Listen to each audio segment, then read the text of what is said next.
इस वीडियो में हम बाल विकास टीचिंग एप्टीट्यूड शिक्षण अभिरुचि के 30 इंपॉर्टेंट क्वेश्चन देखने वाले हैं, जिसमें पहला सवाल है महारत उन्मुख विद्यार्थी या शिक्षार्थी आमतौर पर सफलता का श्रेय खालिस्तान को देते हैं और असफलता का श्रेय खालिस्तान को देते हैं।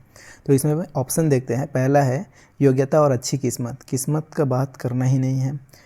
दूसरा ऑप्शन है योग्यता और कोशिश, लेकिन इसमें भी आगे खराब किस्मत, किस्मत का बात अगेन नहीं करेंगे। तीसरा ऑप्शन देखते हैं योग्यता और अच्छी किस्मत, फिर से किस्मत वाले को काट देंगे।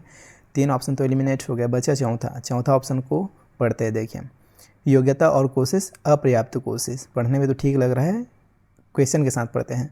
महारत उन्मुख शिक्षार्थी आमतौर पर सफलता का श्रेय योग्यता और कोशिश को देते हैं और असफलता का श्रेय अपर्याप्त कोशिश को। जी हाँ, बिल्कुल राइट आंसर क्या हो जाएगा? ऑप्शन चौथा। उसके बाद नेक्स्ट क्वेश्चन देखते हैं। निम्नलिखित में से कौन सा कथन विकास के समीप दुराभिमुख सिद्धांत का प्रतिनिधित्व करता है? ऐसा विकास जो सेंटर से केंद्र से बाहर की ओर हो, उसे क्या बोलते हैं? प्रॉक्सिमो डिस्टल बोलते हैं। इंग्लिश में भी यहाँ देख लेंगे, जिसमें पहला ऑप्शन है विकास बहुदिशात्मक और बहुआयामी होता है। ये सही बात है, लेकिन इस क्वेश्चन के अकॉर्डिंग ये आंसर नहीं होगा। दूसरा ऑप्शन है अलग अलग संस्कृतियों में रहने वाले हमशक्ल जुड़वा अलग अलग दरों से विकसित हो सकते हैं। ये भी ठीक है, लेकिन इसका आंसर ये नहीं होगा। मोतियों को धागे में पिरोने से पहले बच्चे गेंद को पकड़ने की क्षमता विकसित करते हैं। ये इसका सही आंसर लग रहा है। उसके बाद अगला ऑप्शन देखते हैं। बच्चों में खड़े होने से पहले बैठने की क्षमता का विकास होता है। ठीक बात है, लेकिन ये इसका आंसर नहीं होगा। इसका राइट आंसर क्या होगा?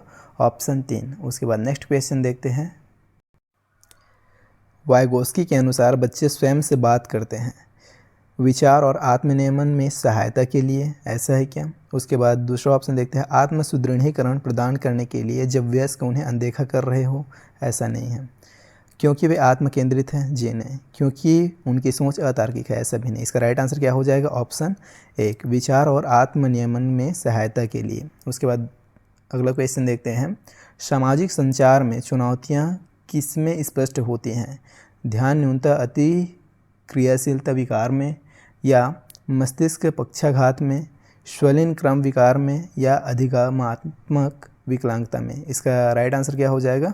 ऑटिज्म स्पेक्ट्रम डिसऑर्डर, इसे क्या बोलते हैं? ASD बोलते हैं अंग्रेजी में। Autism spectrum disorder, right answer क्या हो जाएगा? श्वलिन क्रम विकार में। उसका नेक्स्ट क्वेश्चन देखते हैं। वाइगोस्की के सीखने और विकास के सिद्धांत के अनुसार निम्नलिखित में से कौन सा आलंबन का उदाहरण है? Which of the following is example of scaffolding? Scaffolding English में देख लेंगे, क्योंकि हिंदी में देखिए इसी को आलम्बन लिख दे हैं, कभी पाड़ लिख देते हैं, कभी ढांचा, कभी मचान, कुछ भी लिख देते हैं। तो इसका ऑप्शन देखते हैं। किसी कार्य को छोटे चरणों में तोड़ना और आवश्यकता अनुसार सहायता प्रदान करना, ऐसा है क्या? जी नहीं। देखते हैं, अगला ऑप्शन देखते हैं। उसके बाद अभिप्रेरणा के रूप में एक छात्र को उनके काम के लिए एक श्रेणी प्रदान करना, ऐसा है क्या? जी नहीं। एक छात्र को पढ़ने का कार्य देना और उन्हें स्वतंत्र रूप से सवालों के जवाब देने के लिए कहना, ऐसा भी नहीं है, ऐसा भी नहीं है। ऑप्शन 1 इसमें सही लग रहा है, लेकिन चौथा ऑप्शन देखते हैं। एक छात्र को कौशल का प्रदर्शन करना और फिर उन्हें अपने दम पर इसे महारत हासिल करना, ये भी नहीं है। इसका राइट आंसर पहला ही हो जाएगा। किसी कार्य को छोटे चरणों में तोड़ना और आवश्यकता अनुसार सहायता प्रदान करना, आवश्यकता अनुसार, जब तक उसे ज़रूरत है तब तक उसको सहायता प्रदान करना ही क्या कहलाता है? इसके फोल्डिंग कहलाता है। तो इसका राइट आंसर क्या हो जाएगा? ऑप्शन 1। उसके बाद नेक्स्ट क्वेश्चन देखते हैं। लेखन वैकल्य की विशेषता है। Dysgraphia is characterized by. Graph क्या है? लिखने से संबंधित है। इसमें ग्राफ को देख लेना, फिर आंसर मिल जाएगा। तो ग्राफ को हम जैसे ही देखें तो ये क्या है? लिखित कार्य में चुनौती है। Right answer will be option 2, इसका सही आंसर हो जाएगा। उसके बाद नेक्स्ट क्वेश्चन देखते हैं। अच्छे समस्या समाधानकर्ता बनने में विद्यार्थियों की सहायता करने के लिए एक शिक्षक को निम्नलिखित में से किस प्रक्रिया पर बल देना चाहिए? समस्या समाधानकर्ता बनाने के लिए मतलब प्रॉब्लम सॉल्विंग, बच्चे खुद से प्रॉब्लम को सॉल्व कर पाए। ऐसी जानकारी पर ध्यान देना जो पहले से मौजूद विश्वासों और पूर्वाग्रह की पुष्टि करे, ऐसा तो करना नहीं है। समस्याओं को एक विशिष्ट निर्धारित तरीके से हल करना, ये भी नहीं है। विशिष्ट निर्धारित तरीके से बच्चे क्या सीखेंगे फिर? बड़ी और जटिल समस्याओं को छोटी प्रबंधनीय समस्याओं में विभाजित करना, एक पल के लिए ठीक हो सकता है। उसके बाद अगला सवाल देखते हैं, अगला ऑप्शन देखते हैं। समस्या से संबंधित जानकारी में केवल एक पहलू पर ध्यान केंद्रित करना। केवल जहाँ आ गया तुरंत आंसर काट देना, निगेटिव वर्ड है। तो इसका राइट आंसर क्या बचा? ऑप्शन 3, बड़ी और जटिल समस्याओं को छोटी प्रबंधनीय समस्याओं में विभाजित करना।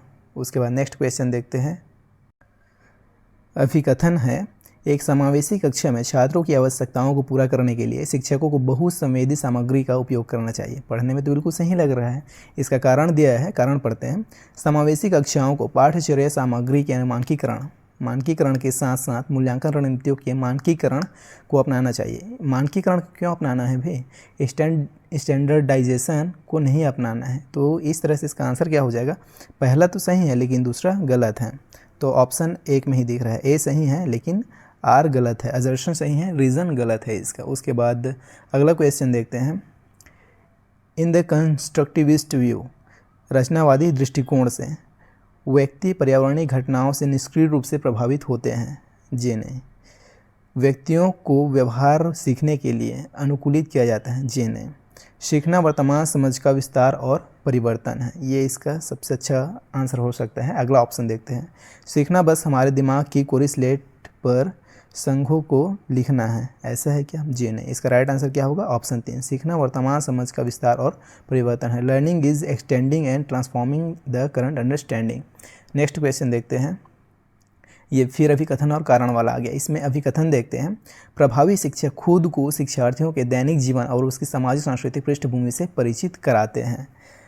पढ़ने में तो सही लग रहा है।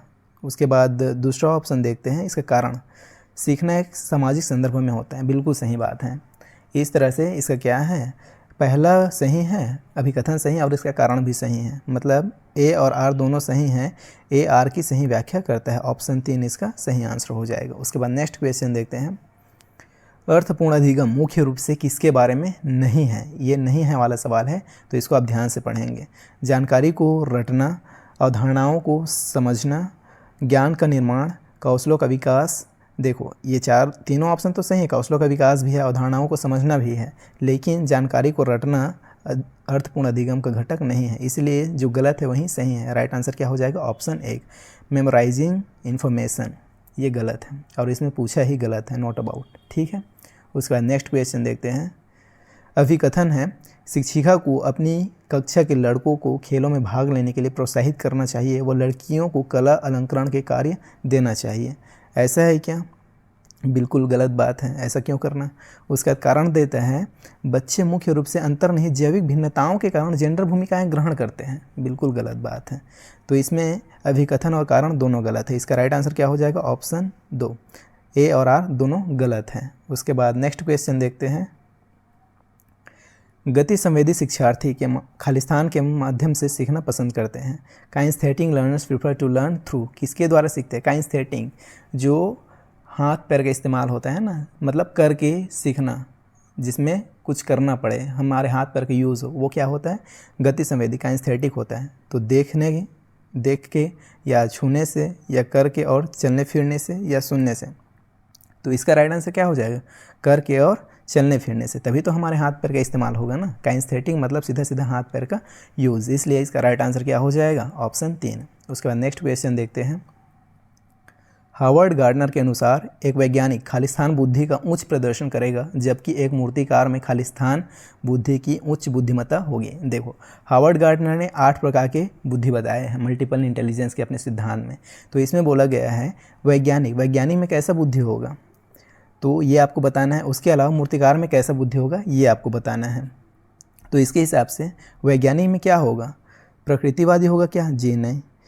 ट्रांसडक्टिव होगा क्या? जी नहीं। तार्किक गणितीय हो सकता है। और स्थानिक बुद्धि वैज्ञानिक में क्या करेगा वो? तो इसका राइट आंसर तो 3 ही बचा एलिमिनेट करने के बाद। वैज्ञानिक में क्या होना चाहिए? तार्किक गणितीय बुद्धि होना चाहिए और मूर्तिकार में गति संवेदी बुद्धि होना चाहिए। तो इसका राइट आंसर क्या हो जाएगा?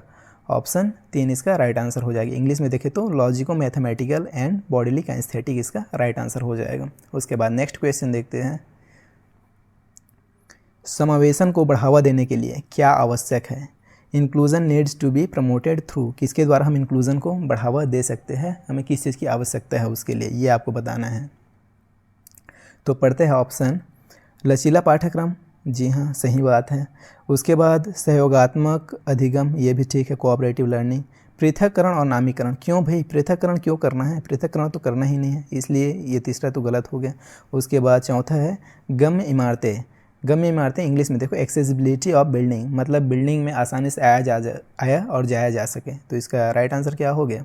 पहला, तीसरा और चौथा, नहीं पहला, दूसरा और चौथा किस में दिख रहा है? पहला, दूसरा और चौथा ऑप्शन चौथा में दिख रहा है, तो ऑप्शन चौथा इसका राइट आंसर हो जाएगा। उसके बाद नेक्स्ट क्वेश्चन देखते हैं। बच्चे जब खालिस्तान अनुभव करते हैं तो बेहतर रूप से सीखते हैं। क्या अनुभव करते हैं तो बेहतर सीखते हैं? गतिविधि के दौरान निम्न स्तर की सतर्कता, गलत बात।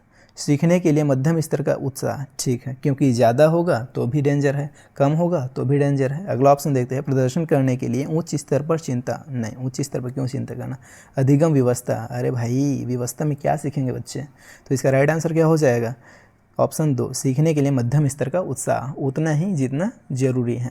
Need is the mother of all invention बोलते हैं ना, तो जितना नीड है उतने में ही हम कुछ सीख पाएंगे। उसके बाद अगला सवाल है, ये फिर असर्शन रीज़न वाला सवाल है, पढ़ते हैं। अभिकथन दिया है 5 से 6 वर्ष से कम उम्र के बच्चों को ठीक से रेखाओं के भीतर लिखने के लिए दबाव नहीं डालना चाहिए। क्या बोलते हो, सही लग रहा है क्या पढ़ने में? बिल्कुल सही बात है। उसके बाद इसका कारण देता है बच्चे 5-6 साल के बाद गति कौशल का बेहतर नियंत्रण कर पाते हैं। एकदम सही बात है दोनों। तो इसका राइट आंसर क्या हो जाएगा? ए आर दोनों सही हैं और ए आर की सही व्याख्या करता है। ऐसा ऑप्शन किस में है? ऑप्शन 3, ए और आर दोनों सही हैं, ए आर की सही व्याख्या करता है। उसके बाद अगला क्वेश्चन है, बच्चे अक्सर अपने आसपास की घटनाओं की अपनी व्याख्या लेकर आते हैं। बारिश क्यों होती है? यह पूछे जाने पर सिया कहती है भगवान अपने कंधों पर पानी की बाल्टियां ढो ढोकर थक चुके हैं। ऐसी व्याख्या बताओ, ऐसी व्याख्या क्या दिखाती है? चित्रित करती है कि बच्चों का एक आत्म केंद्रित दृष्टिकोण है और वे दूसरे के दृष्टिकोण पर विचार नहीं कर सकते, ऐसा नहीं है। स्पष्ट करती है कि बच्चे तर्क करने में सक्षम नहीं है, जी नहीं, तर्क नहीं कर पाते तो ऐसे सवाल ही नहीं करते।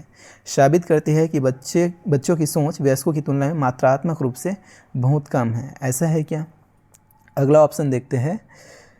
संकेत देती है कि बच्चों में अपने सांस्कृतिक परिवेश के अनुकूल सहज समझ होती है, जिससे वे घटनाओं को समझने की कोशिश करते हैं। बिल्कुल सही बात है, बच्चों में इतना समझ होती है आसपास को देखकर, इसलिए वो घटनाओं को समझने की कोशिश करते हैं, तब तो ऐसे तर्क दे रहे हैं ना। तो इसका राइट आंसर क्या हो जाएगा? ऑप्शन 4। उसके बाद अगला सवाल देखते हैं।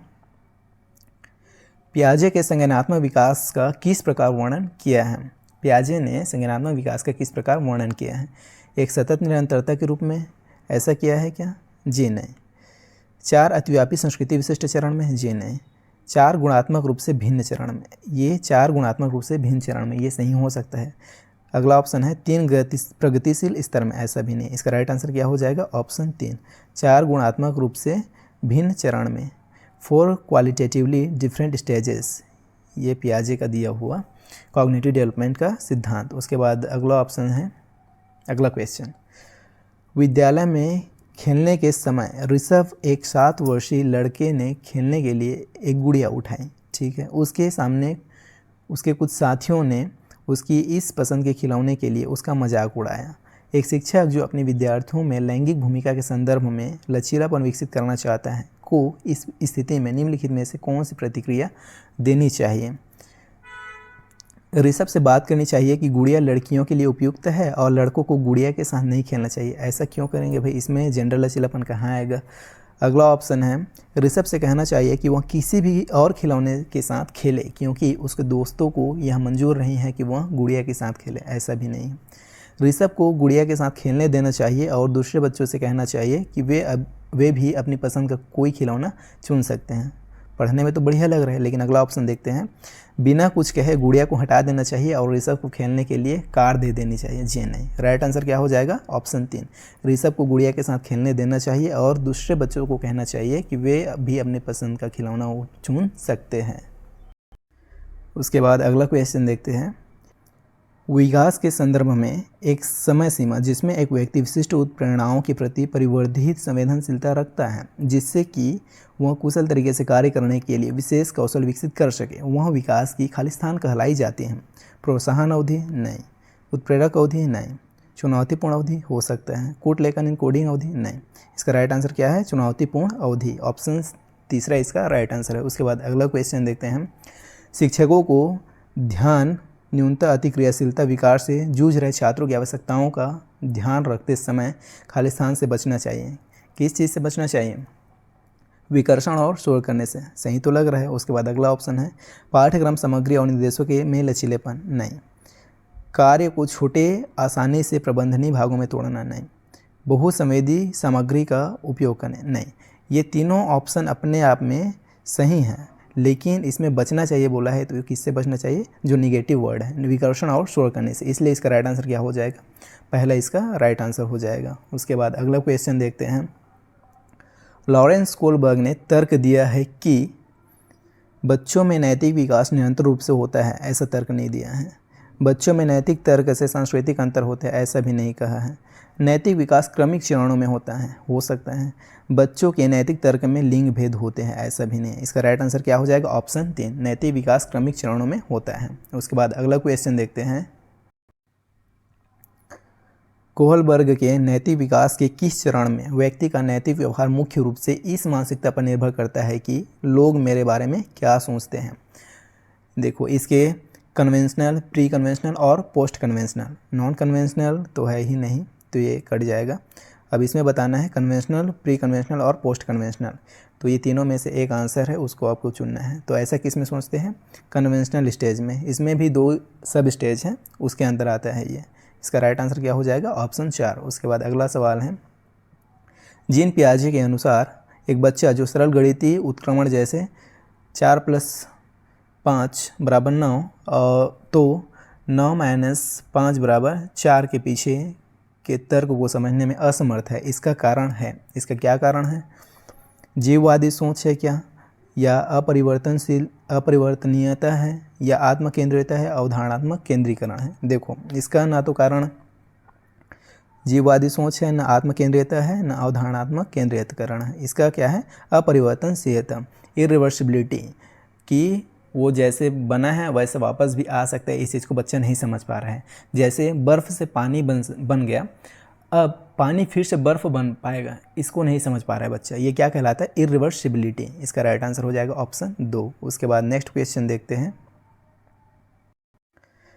ये फिर से अभिकथन और कारण वाला सवाल आ गया, जिसमें पहला अभिकथन है, देखो, शिक्षकों को छात्रों से दूरी बनाकर रखनी चाहिए और अधिगम की प्राथमिक जिम्मेदारी उन्हीं पर डालनी चाहिए। ऐसा है क्या, बिल्कुल नहीं, गलत बात।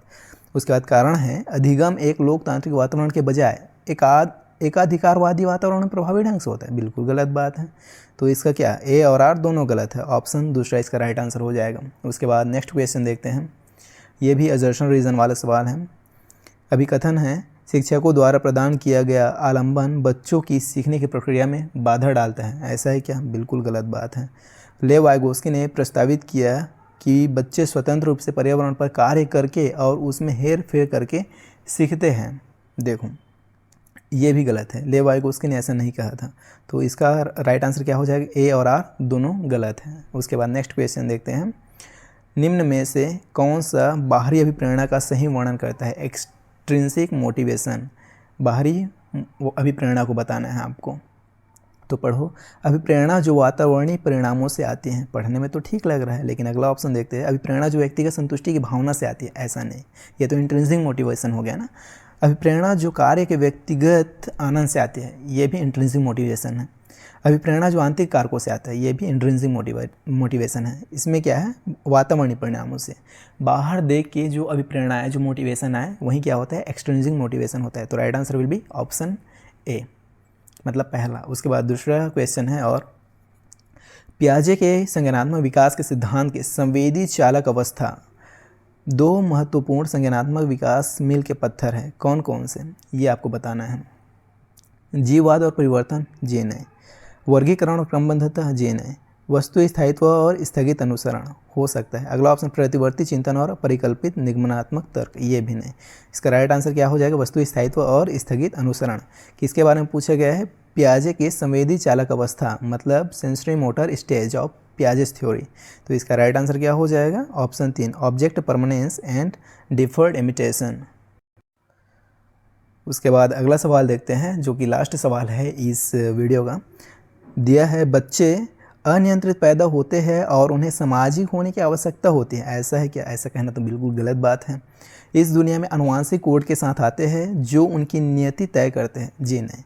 उस सामाजिक सांस्कृतिक संदर्भ से प्रभावित होते हैं, बहुत प्रभावित होते हैं जिसमें वे बड़े होते हैं। बिल्कुल सही बात है। अगला ऑप्शन देखते हैं, इस संसार में खाली स्लेट या कोरी पट्टी के रूप में आते हैं, ऐसा नहीं है।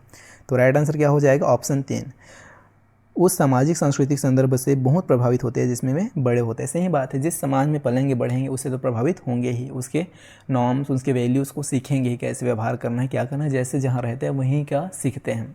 तो इस तरह से हमने CDP बाल विकास टीचिंग एप्टीट्यूड के 30 अति महत्वपूर्ण क्वेश्चन देखे।